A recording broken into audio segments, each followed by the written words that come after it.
everybody, and welcome to episode 8 of T.W.E.T. I am joined once again by Rooster and by Leechy. Say hello, guys.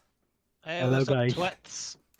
Fantastic. So, there's been quite a lot, more or less, going on that I think is gonna, we're gonna have a great discussion about, me and Rooster, especially in one segment. Now, after what we've just watched, whereas Leechy's going to be Leechy, say two things and then disappear and laugh every now and again. Basically. So, first of all, we're going to start off in just kind of like a normal format. I'm going to see what you guys have been playing, because, of course, we haven't done this for 2 weeks now, for good reason. My fault, I've been extremely busy, but that's by the by. So, Yeah, Leechy, cunt. wow. I've been so busy all the time. I can't help it. I had interviews. Quit your job. No Okay. balls. I'm getting a new job. But anyways, Leechy, what have you been playing then the last 2 weeks or so? What's new? What have you taken up? So there's the usual, only this Siege, but we've been playing the test server, because if you haven't recently played Siege, there's never been a better time to get back into it. Like, the game is in a fucking stupidly good place right now, and going forward, it's just going to get better. Yeah. But other than Siege, I've actually gone back to playing GTA 4. Because the last time I played it was about 8 years ago, I think. What's I don't made know, you... was it even out 8 years ago? I have no idea. Yeah, it was. Like, time flies. I have... What's possessed you to go back to that? I don't really know. Just felt the only thing I can kind of put it down to was something cropped up on my YouTube recommended, and it was just some guy that basically compares different gameplay mechanics, or well, the same gameplay mechanic throughout all the GTAs. I have no idea what possessed him to start such a series, or why it turned up in my recommended. But yeah, I saw GTA 4 crop up in there, and I was like, you know what? I might play that. So yeah, I give it a download about 4 or 5 days ago. So yeah, probably about a week. And yeah, it's going well. It runs like shit on PC, as everybody knows. Yeah. But well and truly. yeah, it's fun. Honestly, I think I always preferred the driving of GTA 4 over 5. Oh yes, driving on GTA 4 was phenomenal. Like, on the whole, I think 5 is the better game, but the driving of 4 is just, I don't know, there's something more satisfying about it. Yeah, I completely get what you mean. It's a lot harder, it's a lot clunkier, but it's more rewarding, in my opinion, whereas... Clunky doesn't always mean bad. Yeah. Which is a key thing. The only thing I have noticed is if you try to rip the handbrake and like drift a corner, just because, it is one of those games where that's the quickest way around the corner. It's not realistic, but whatever. The camera decides to have a huge hissy fit and starts doing 360s around the car. And it's an absolute nightmare. Ah, GTA 4. Yeah, the good old days. So are you just doing the campaign then, again? Yeah. See, GTA 4 was a fantastic campaign. Really actually, it's been really fun so far. So I enjoyed it when you do that kind of step up, because of course San Andreas was the game, the Grand Theft Auto game. I think it still is to this day, and then it was followed by GTA 4, and they really brought Liberty City into its own world. Like you compare it from GTA 3 to GTA 4, and they're very, very different in terms of their kind of... 3 was one of my all-time favorite games, I think. Because of 3 was fantastic. It's grounded in nostalgia a little bit. It definitely hasn't aged very well, but yeah. Yeah, well, games don't. I mean, the best example I've got of a game not aging well is it's actually another Rockstar game. It's LA Noire. That game, fantastic when it came out. Yeah, when it first came out, it was gorgeous and it looked so good. And then I remember playing it a couple of years back now, because I really wanted to replay it and I couldn't. I think that if I recall as well, they didn't do a particularly good job with their the remaster they did of that. No, which is a bit of a shame. No, I never played it and I haven't seen much of it personally, but I did hear that it wasn't up to scratch with some of the other remasters that were about at the time. No, and I think when they ported it over as well to PC, they capped it at 30 frames. Yeah, That's a big no-no. which was not great. I remember there was a lot of complaining about it, but we, it is what it is. It seems to be that Rockstar games aren't exactly showing the test of time, if that makes sense. Like they're very difficult to go back to when they were so great at a time that you go and play it again, and it's just not. Looking at old videos of San Andreas, the way that you run and the hands kind of like stuck together all the time, and the over the top throwing of a car door open. You look at it now and you just go, oh my god, this used to look amazing. No, it doesn't. But that's because technology has... Here we go again. Yeah, exactly. That's because, of course, the technology has massively evolved. Are you implying that you don't gangster open a car door when you get in, like CJ? I mean, I do. Of course I do. I just slam into the wall next to my car every time. I put my whole fucking body into that shit. Just yeet. Oh, yeeting. We're going to get on that soon. After what we just watched. Oh, yeah. Lots of yeet. Yeet.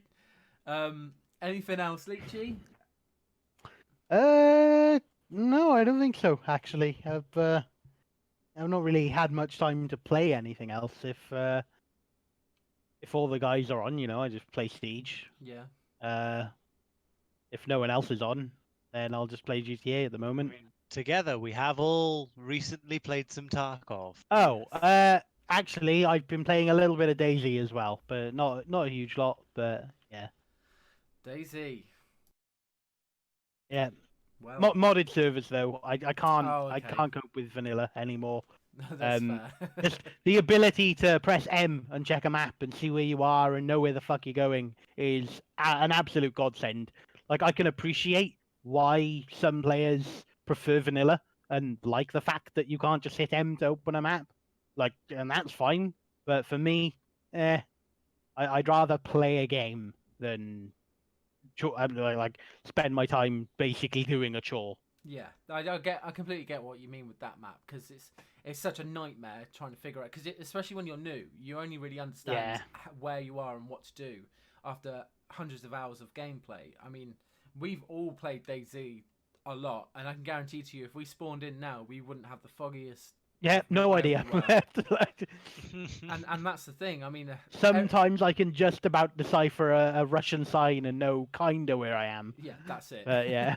But there's no way in hell, heaven, or earth people have not opened up a map, like an online map, and then tried to decipher exactly where they were. Yeah.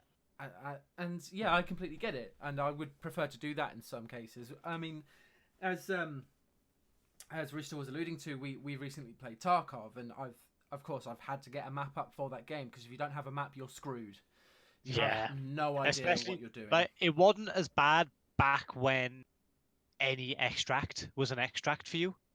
Like, once upon a time, you could just go to any extract and extract, as long as it was a scav extract, and if you were a scav, or a PMC extract if you were a PMC. But then they introduced the whole, when you spawn in, you get given a number of extracts that you can use, and you can't use the others. At that point, if you don't know the map, you're not extracting. Yeah. That's just not happening, and of course that's a big fundamental piece of the game. And I get it that you can buy in-game maps and all of that stuff, which it's not recommended purely on the basis that you can open up a map on another screen. If you don't have another screen, then I'd probably recommend that you either play with friends that do, or you do buy a map, because then you'll understand where all the points are. But it doesn't really make that much of a difference at the moment. I mean, getting to learn the game is the main thing. And, I only bought it, I think Monday I bought it. And I have to say, I've thoroughly enjoyed it to this point. It's definitely one of the most frustrating games I've ever played. Oh, look, I've spawned in. Look, I'm dead. Yep. That's pretty much Tarkov in a nutshell. But I'm really enjoying it. Its gameplay mechanics they're okay. They're a little bit clunky. Yeah, I got to be honest. I had fun playing earlier. Yeah. The first attempt was Not Oh, so what? fun. When we spawned in, couldn't see Yeah. anything, and then got immediately destroyed. Yeah, that was bad. By a full auto silenced M4. Yeah. We But- just spawn in like, so we might want to head. Oh, we're all dead. Well, no, you and I were dead, Ruse. Leechy was in the menus. Yeah, Lucy's in the menus, panicking, going, shit, escape, I'm escape, trying escape, to get escape, out escape. of the menus. No, that first run was not great, but the second run was really good. Actually, I feel like as a team we communicated really well. It's a shame that Roost you got shot in the face by a scav.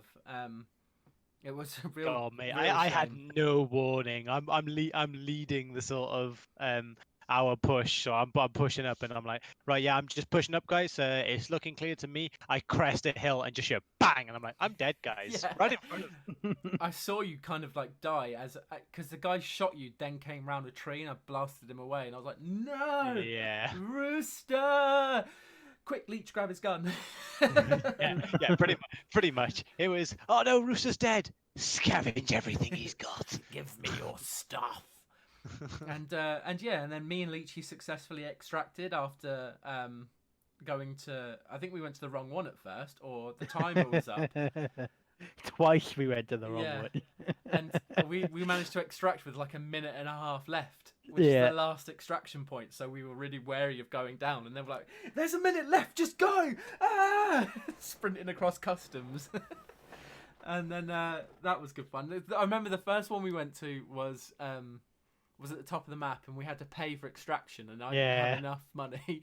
So we're like, no, we can't go there. Let's go to this one. Oh, the timer's run out for this one. Quick, let's go to the last one. Run, run, run, run, run. So yeah, I had a really good time earlier. Really, really thoroughly enjoyed myself. I think the second run that we did went okay. When our scav run, everybody was dead. We were just kind of looting dead bodies because the raid had almost finished. But yeah, I have to say I definitely enjoyed it. But as a new player, it's difficult to get into. It really is, because it is really frustrating. And until you kind of get a base understanding of how the mechanics work, in my opinion, you won't have a good time. Yeah. And I think that's a bit of a problem for the game. You're gonna have a bad day. Okay. My recommendation: play with friends. Oh yes. Yeah, definitely. Play with friends because it is a lot better. Having someone watching your back while you're like looting as well Yeah. is very helpful. Which we did a lot. Like you know, it was a number of times like when I had that Mose in. So I watched down the street. I was like, you know, guys, loot up. I got you covered. Oh, vice versa. Yeah. We all took it That in helps. turns. I think what's really interesting, and I know, Leechy, you said that this frustrated you earlier, but not having like a name tag of your party next to you, for me, I really enjoyed that because it kind of gives that extra element. You've always got to be wary of who you're about to pull the trigger on, as Rooster you've alluded to before with the video of you killing Lewis. Yes. And it brings us Which kind of he different elements. he admitted as well that he also left clicked. So Yeah. the only reason that he died was the fact that I was quicker on the draw. We both tried to kill each other as we turned that corner. There was a time today where I nearly killed you as well. You popped around this corner. I wasn't expecting you to be there. I went, whoa, and you went, no, it's me. Yeah, Okay, I saw your head peek round the container door, and I hear Yes. the whoa, and I'm like, no, it is me. So that kind of, you need to have that fantastic communication with your teammates, and if you've got that, which I genuinely believe we did, the game is really, really enjoyable, and it was good fun. So you know, I would definitely recommend it.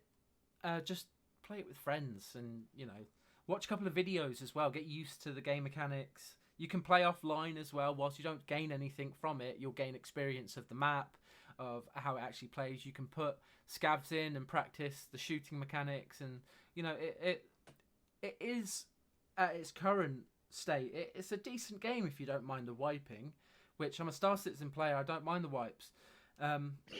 So my recommendation is it's a decent game. It's good to play with people. Mate, that game wipes more regularly than I wipe my arse, honestly. Yeah, well, that's because you're a dirty bastard. Yeah, But well. I'm going to get onto Star Citizen a little bit later. 'Cause... oh boy! It's gonna be a big one. It's going to be a big one. Right, Roos, did you play anything else then recently other than Tarkov? You know, what have you been logging into? I've generally played some bits and bobs. I've got back into Apex Legends recently. It's got a new ranking system now, hasn't it? Yes. Played some Division 2. I haven't played the Division in quite a while. At first was just getting a bit frustrated at it, and I was a bit like, oh, I prefer the First Division, but I'm sort of getting used to it now. I've been playing some Kingdom Come Deliverance, which is a fantastic RPG for anyone who likes a Yep, I agree. slightly more hardcore RPG. I wouldn't necessarily Just don't turn on hardcore mode. Yeah, just hardcore mode is hardcore as fuck. But no, that's an enjoyable game. And Wolcen, Lords of Mayhem is a new ARPG that has recently dropped. I haven't played too much of it because unfortunately it's been absolutely plagued with server issues and crashing and just horrible, horrible bugs. But they are working on them. They have been putting out a fair amount of hot fixes, but I do worry as to what this launch may have done for their reputation, because this is a first release by them. The studio is Wolcen Studios, and their first game is Wolcen Lords of Mayhem. But aside from the issues, it does seem like a pretty enjoyable alternative / competitor to, let's say, Diablo and Path of Exile. But they really need to fix some major issues before they can take that title. That's fair. I think the main thing from that are they communicating? Yes, they've been pretty open with the community. To be fair, I mean, they could be better, but they could certainly be far, far worse. And that's a they good have thing. been clear about what bugs and what's happening, and that they're fixing them, and they are putting out a continuous stream of information. So it hasn't been terrible. At least they're not burying their head like Hello Games when what's its name was released. Yes. Oh God. They really buried their head in the sand. Oh yes. So that's something that really you can give to a small company like that. It's their first game. Yeah. They're being open and honest. I like, in some of the defense that I've seen in the studios from some of the community is people defending them, simply saying, people are out there giving them a shit ton load of shit for issues that fully fledged 3D dev, like AAA fucking dev studios in like mainstream RPGs, which are some of the biggest, most complex games and stuff like that. And they have all these issues. Yeah. First-person shooters have similar issues, and these are people, Call of Duty, Battlefield, things like that. These are games that have had numerous ones done before and have very similar issues. So you can give a brand new studio a little bit of slack. A studio whose game was crowd-funded at first. The project started as a Kickstarter game. So it hasn't had this major budget. It is a small studio. So for them to have similar issues to, let's say, people like DICE and Bethesda and things like that, and Ubisoft, it's like, cut them a little bit of slack. They haven't got the kind of manpower that these studios do, and Blizzard, and they've still had similar issues. Yeah, and that's the same argument I make with stuff like Star Citizen, which seems like you can pull similarities on exactly how it was, how it started, how it was funded, and what it is now. But sorry, I just smashed my desk. That really hurt. We'll move on from that. But can we really forgive Scam Citizen though? Yes. Nah. Yes. I don't care what you say. Anyway, what have I been playing? So, I wonder. I'm not going to talk about Star Citizen yet, although I can't wait. I've been playing a lot more Call of Duty Modern Warfare. Season 2's now out, the Battle Pass for the whole Yeah, I series dabbled release. on that the other day. And Little I've bit. been thoroughly enjoying it. They've brought the UMP back. It's called the Striker 45. You've Oh. got to get to level 31 in the battle pass, but you get it for free. So it's one of the free tiers, but Yes, and it is gorgeous. It's really really powerful, and I'm really Yeah, enjoying I it. don't have it yet. It's definitely something good to aim for. They've also implemented Ghost as an operator, but you have to buy the battle pass to get him. And Makes sense. his skin's okay. I like his mask. I kind of don't like the rest of him, but You got a that's tactical poncho. great. But yeah, it's nice to see where they're going with it, bringing out kind of the free maps and the whole battle pass system, and it's nice to see Infinity Ward take the Call of Duty franchise into that kind of direction instead of your 4 to 6 maps DLC that they used to do a long time ago when that was the old way to do the Call of Duty stuff. But you know, I hear a lot of people complaining about this Call of Duty and saying how Infinity Ward have ruined the Call of Duty franchise. For me, this is a step in the right direction, going back to the, you know, where it really platformed itself. And, you know, you look at your Modern Warfare 2, Black Ops, all of those games, you know, even World at War, they were the best of the franchise. And I feel like this is a step going towards that direction again, where it is one of the better games of the franchise. yeah.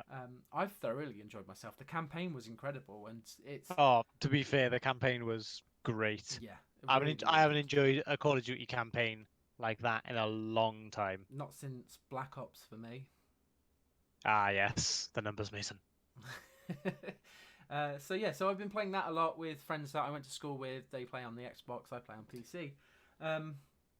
So yeah, I've played a lot of that. Escape from Tarkov, which we said, you know, I only bought it a couple of days ago. And now, Star Citizen. Star Citizen. There she blows. The Carrack has finally been released as of today.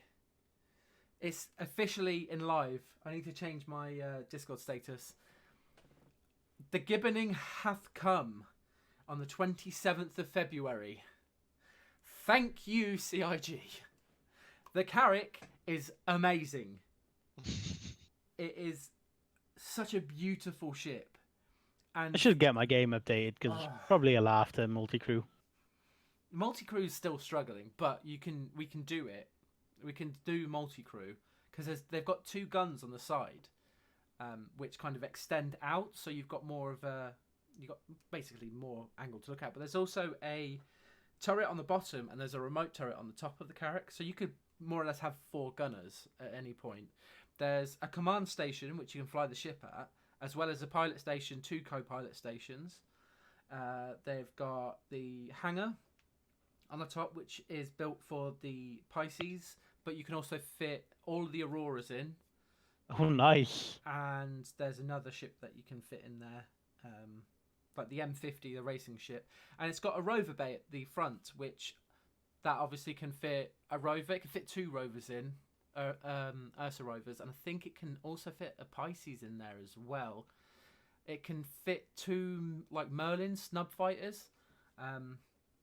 So it's really kind of the whole game is the whole ship is quite versatile, and it has modular pods on the bottom of it, which they're going to be changing, and you could probably fit like a Back in a sec. ballista. Oh, no worries. You could probably fit like a ballista or something in there, or larger vehicles, and it's just beautiful. And it's going to give a much more kind of, I'm not going to say gameplay, but it's something that I've enjoyed flying in the PTU, the Persistent Test Universe. And it's something I'm going to enjoy flying in live now. But the Carrack wasn't the only big thing to come into the live patch. As of an hour ago, What I'm excited about. 2 hours ago or something like that, CIG have finally implemented persistence. Yes. Now this is not full persistence, this is player persistence, and they've said this many times, they still hold the right to wipe, in terms of they will wipe if there are certain exploits Yes. and any issues like that. And what they mean by wipes and persistence, basically anything that you earn in game, so ships, UEC, weapons, armors, all of that stuff, that will stay with your character. You might have to remake your character at the start, but all of the gear and everything, all the upgrades, they should stay from patch to patch. That's major patch as well, unless there's a massive game-breaking issue that forces them to do it, or there's an exploit that will force them to do it. And that is going to bring a lot of people back to the game, playing the game, because there was no sense of kind of progression with wipes, and that's why a lot of people don't play games like Tarkov, because you don't really get the sense of progression. Now with persistence, there's progression, so that in and of itself is so important. And then with the Carrack releasing, the most anticipated ship for the last 6 years, and people are really happy with it. I'm really happy with it. Of course, there are people that are disappointed. They wanted it to look exactly like it used to look, you know, in the concept phase, which it's not going to be the case. And, you know, half of its mechanics still aren't there. So it's not like the ship's finished with. I'm back. Welcome back. And that's exciting to know as well. I've never been more satisfied in something being released than the Carrack, because I've wanted the Carrack for so long. And I'm just so very happy. You guys need to update. So, remind us again how much you paid for it. No, not in this format. Not where people can find out. If people are that interested, go research it yourself. and just cry. Yes. The price on the store is no longer the price that it was when I paid for it. Basically, when it's in the first concept, it's a lot fucking cheaper. stupid game. What are you playing? What? What are you playing? GTA. Oh, okay. I was literally about to lose my wanted level, and one random copper walking down the fucking pavement. Oh, yeah, was like, "Ha! Stop right there, criminal scum!" You violated the law. Leechy, I was just saying that persistence has been put into this patch. For Star Citizen. Does that mean they'll stop wiping? Pretty much, yeah. Yeah, basically the only time they'll wipe now is if there's a severe, like, game-breaking exploit or bug that means that they need to wipe in order to resolve. But as far as updating is confirmed, they will no longer be wiping every time there's an update. Yep. That's player progression. So there's 2 stages of this that they're doing, this kind of progression and can't think of the word now. Persistence. So player persistence is step 1, which they've implemented now. You get to keep all of your money, your ships, your upgraded ships, all of that stuff.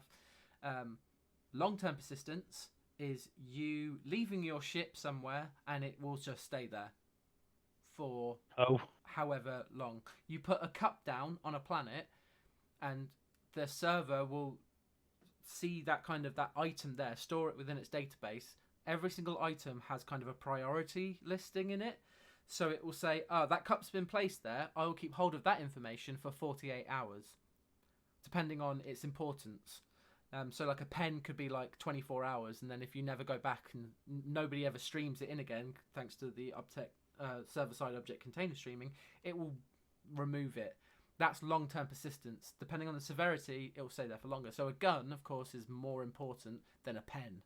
So the gun could stay there for 72 hours, for an entire week in that one location. That's the next step of persistence. That will be much closer to when the game releases, 2025. So yeah, there's loads of things that are happening. But now that the Carrack's been released, and everybody is, well, I'm satisfied. I nearly had to smoke a cigarette, and I don't smoke. That's how satisfied I was. 3.9 is but a few weeks away.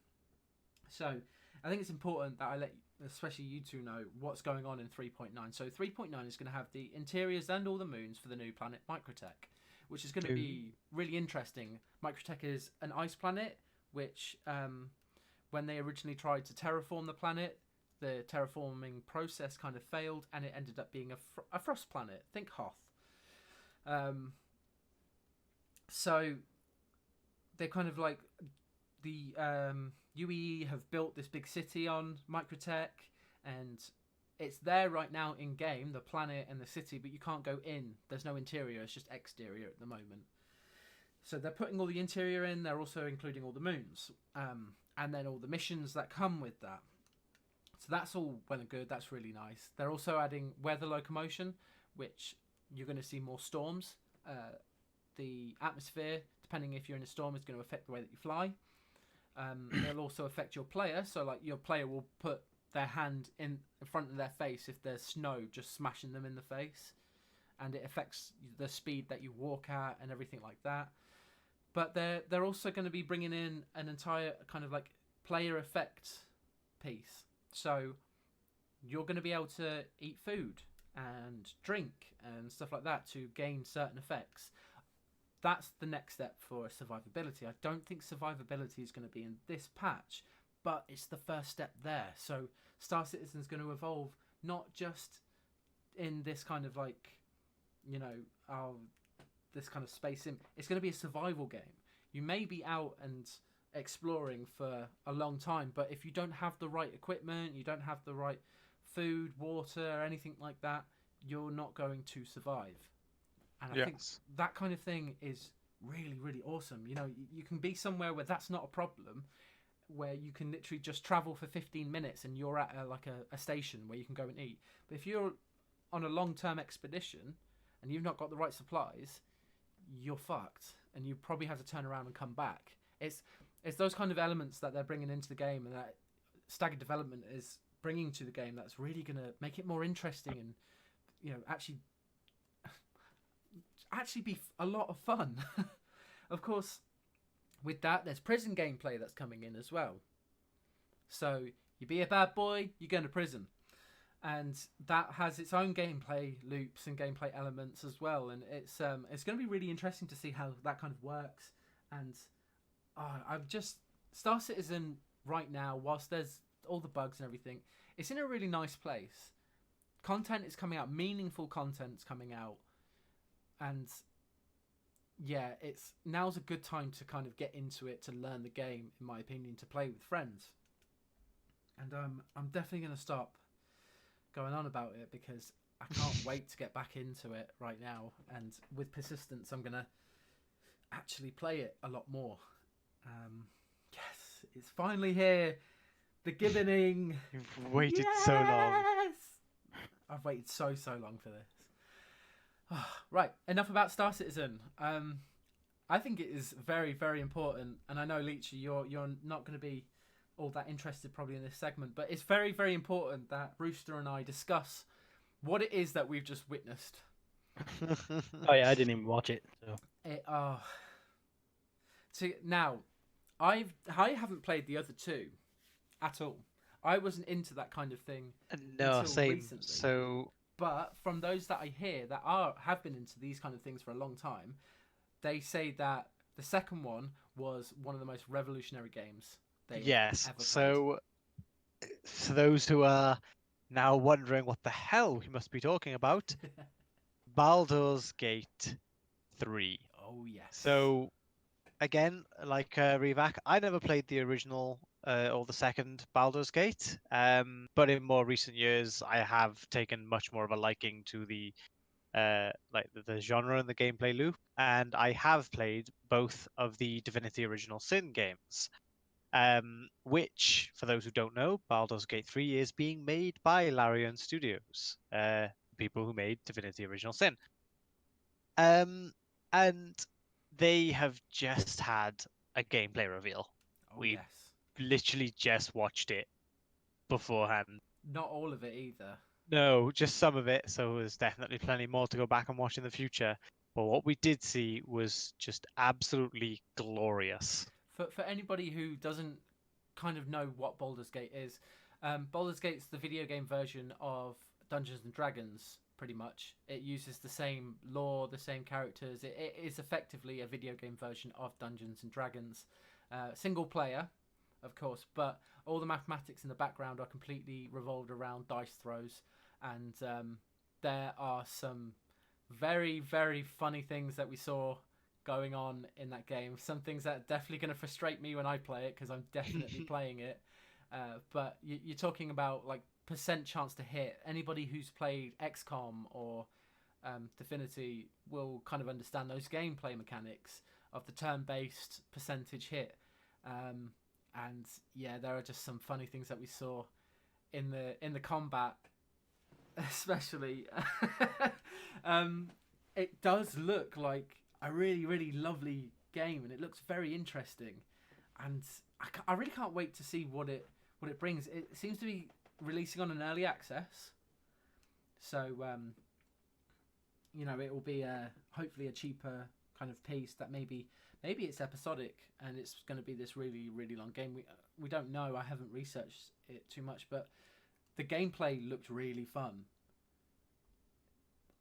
Really fun. I mean, oh yes, the whole turn-based piece, and you can kind of change between your team and stuff, and yeah, it looks really, really good. And there seem to be just some funny moments. There was a point, if you go and watch it, you'll see what we're talking about. But the first kind of combat scenario, he throws his boots and kills this creature, and yeah, that was funny.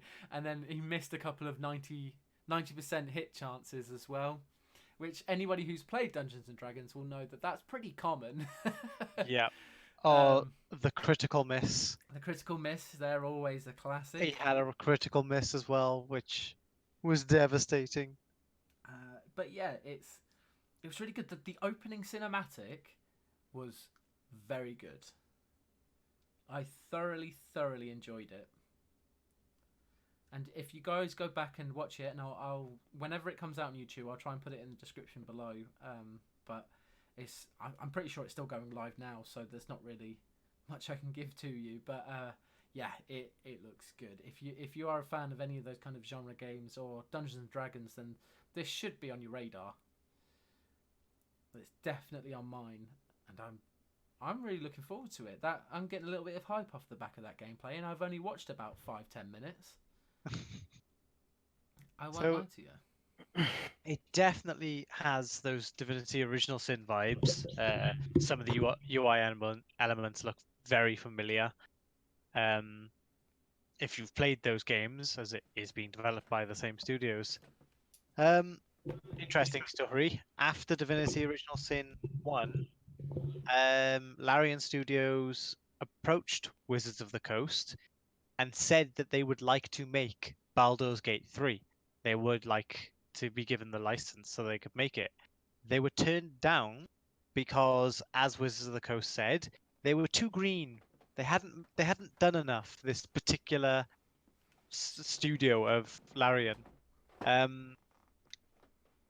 and so they didn't want to trust one of their most important and biggest IPs in such a new studio that hadn't really made much.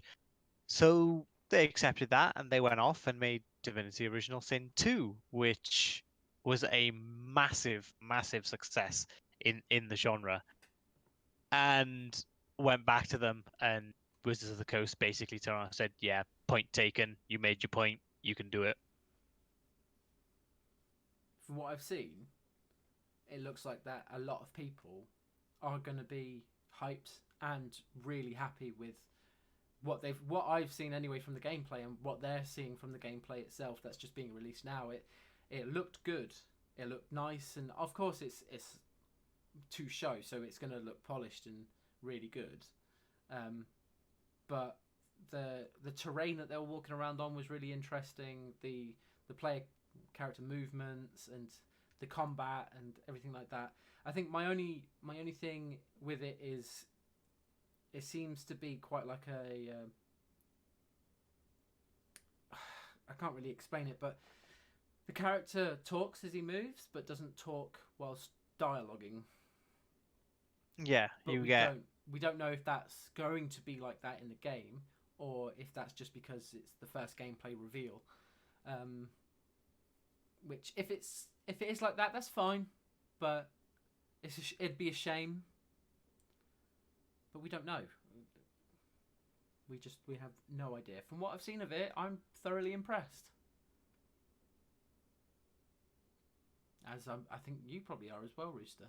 Oh, massively. Like, I enjoyed Divinity Original Sin and 2. They are great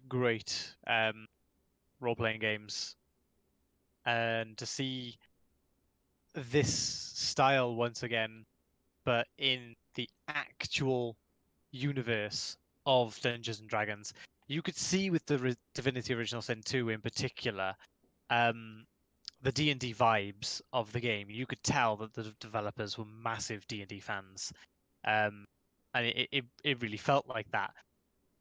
But obviously, they didn't have the licensing, and so it was very much based in the Divinity universe. So for those who don't know, Divinity is in itself a massive universe with many games based in it, of all different genres. There are traditional RPGs in the universe. There's the turn-based combat, and there's RTS, all based in the Divinity universe. But to see this in the actual D&D lore, it's just great. Yes, it really is, and I can't wait to see more. They seem to have done a very good job, because what makes D&D so good is the flexibility of it, which is something that video games often can't capture, because everything needs to be programmed, and so every outcome needs to be thought of, essentially. Or so they've done a really good job of expressing the flexibility of D&D in a video game format. Yeah, I completely agree. From the options of jumping and the being able to throw basically anything. Yeah, throw your boots. Yeah, throw your boots at an enemy. Probably not going to be all that effective, but you can do it. Well, apparently it was, because it killed it. It was really low health, but you know.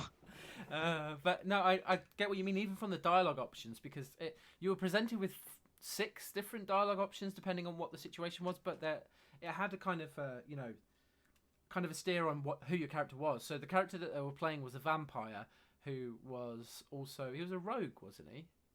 Yeah, he was a rogue vampire subject. Yeah. So he kind of, as he's discussing with this other character, and there's loads of dialogue options, there are various options to say, oh no, I'll try to do that because I know how to pick locks, or maybe I should tell her I'm a vampire, or maybe I shouldn't, or maybe I'll leave that out and just say let's do this, or maybe we should do this. And there seems to be a lot of options from just the whole game in terms of dialogue options, combat options, movement options. It's, as you said, it's very I can't even explain it. It just looks good. It does. I'm looking forward to going back, watching that video, and then seeing what else it has to offer, because it was a lot of fun. It looked like a lot of fun. So the reveal is still going now. Oh, I'm excited. Okay, so the next point, there's a couple of things that are going to be happening within the next couple of months. So personally and in the gaming world. So I'm going to start with the gaming world and then end on the personal note. So in April, Microsoft are basically going to be showcasing the Xbox again, and I reckon that's when it's going to officially go on sale. So it's going to be interesting to see what kind of the pricing is going to be. I believe it's the 4th of April, there or thereabouts. I think they already announced that the Xbox will be going on sale in holiday 2020, which is usually sorry, not on October, sale. November. What we're talking about? Sorry, pricing and pricing. pre-order sale. So like you can officially pre-order yes. sale as of April. But we'll get an understanding of what the price model's going to be. Yes. I'm predicting it to be around about the 400 to 500 mark. Honestly, I'm expecting 549. 549. Yeah. That's fair with the product itself and the weighting it's got behind it, because it's got some fair pieces of hardware in that machine. I could see it being that, but they've got to be careful, because If they make it too expensive, which is what they did with the Xbox One, it really struggled to sell. And there are already people in those markets who don't like the look of the Xbox Series X. I love it, but I'm a PC player. Yeah, I think that's the key thing. Is I love it as well, but you tend to find that it is the PC community that like the design. Yes. So you add a massive price tag on that, then yeah, because the PlayStation's going to be coming out. It's going to be, I reckon the PlayStation's going to be a lot cheaper than the Xbox. It's obviously not going to have the same hardware. The Xbox's hardware is going to be leaps and bounds ahead of the PlayStation, but at the end of the day, it all comes down to the money and how much somebody is willing to spend. So they could all surprise us. If the Xbox comes out and it's about £400, then Jesus, they've done well. And they will do well on that kind of price range. If it's over 500, they're going to seriously struggle, in my opinion. I think, in particularly though, that also depends on the pricing of the PS5, sorry. So if it does come out and it's above 500, then that would be one thing. But if the PlayStation 5 is also releasing for above 500, then people's opinion will suddenly change. Oh yeah, because they'll no longer have the ability to turn around and say, that's stupid because the PS5 is this price." The only thing that gets me is the only argument I consistently see from the PS fanboys as to why the PlayStation is the only console that should ever exist, basically, is exclusives, and they just spout the same crap over and over and over, always about exclusives. You get the odd guy that's like, "Oh yeah, I prefer the user interface of the PlayStation or whatever."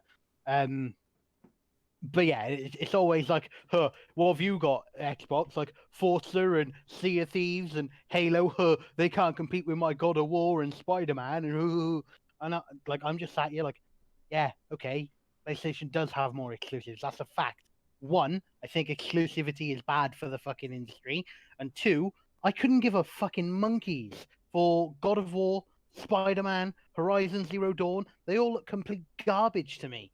What I do, however, like the look of is Halo, Forza, fucking Sea of Thieves. I actually really enjoy Sea of Thieves.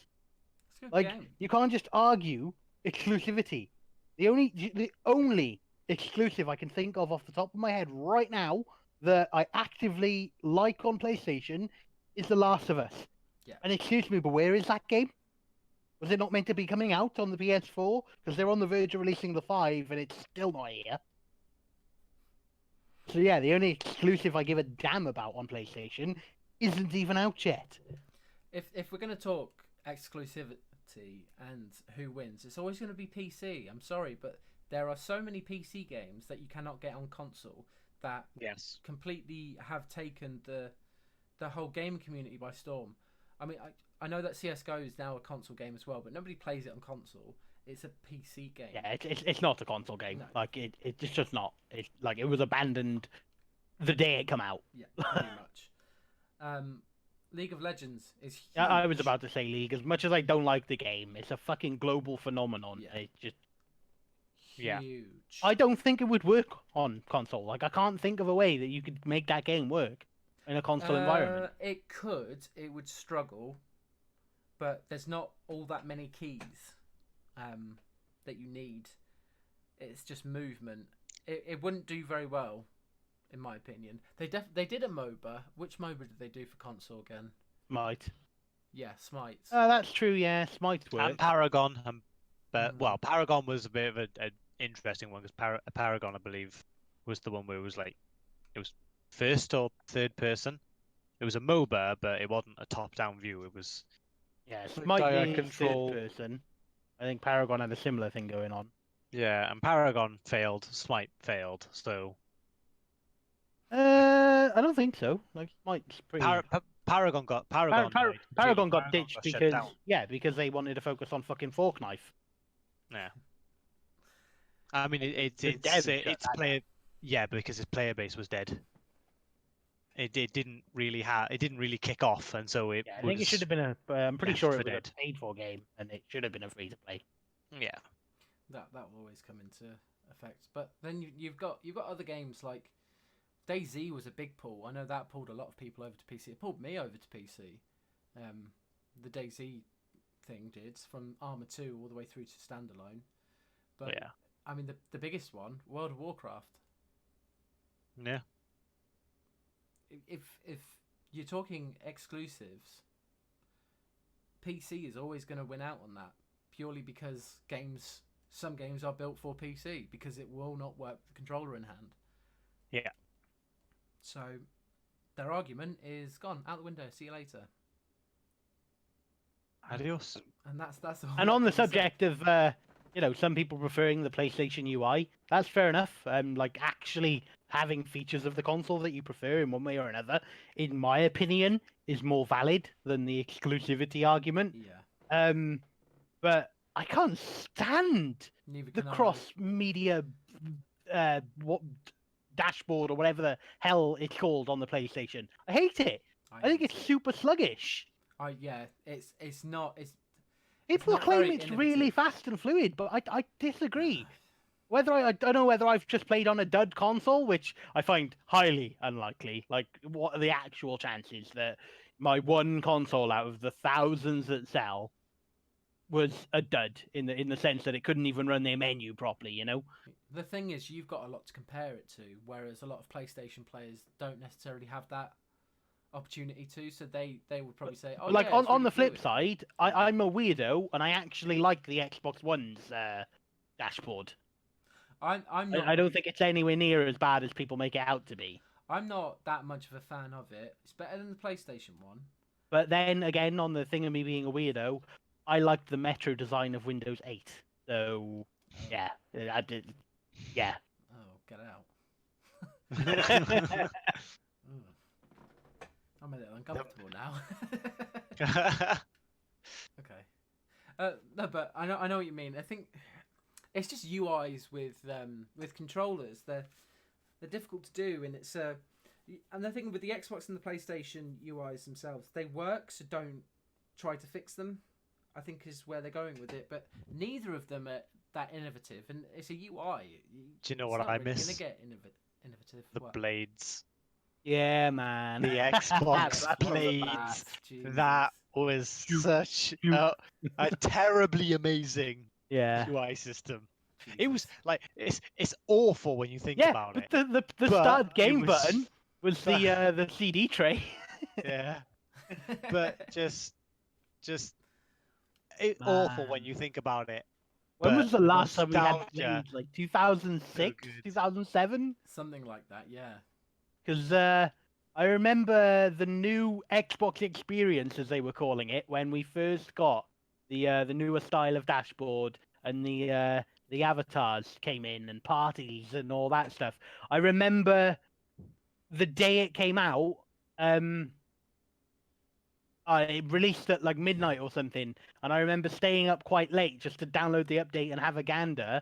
And the following morning, I had GCSE exams. Like that's Oh. back, how long ago this was. Jeez. Fantastic though. It was fantastic when they did that update. I remember it. It was Loved it. revolutionary for the time. That's what I Yeah. mean. Like when you think back and you think now, you think, oh, can you imagine if like the new Xbox came out with a very similar UI layout as to the Xbox 360, and it's just like, oh, that's awful. I would never want that. But I have very fond memories Yeah. of the Blade design because for the time it was fantastic. And sometimes I can hear the swooshing. Oh, nostalgia. As you cycle between and you're like, it's so good. You're doing that really well. It's worrying. I was quite happy with myself there as well. Oh, but yeah, so there we go. But yes, I'm pretty sure it's 4th of April that they're doing their kind of presentation, and I reckon that's where we're going to get the actual costing and the price model for the Xbox, and we should have I reckon we'll have an official release date, and then it will go on pre-order sale, which I'm probably gonna pre-order because I am. Hate me, I don't care.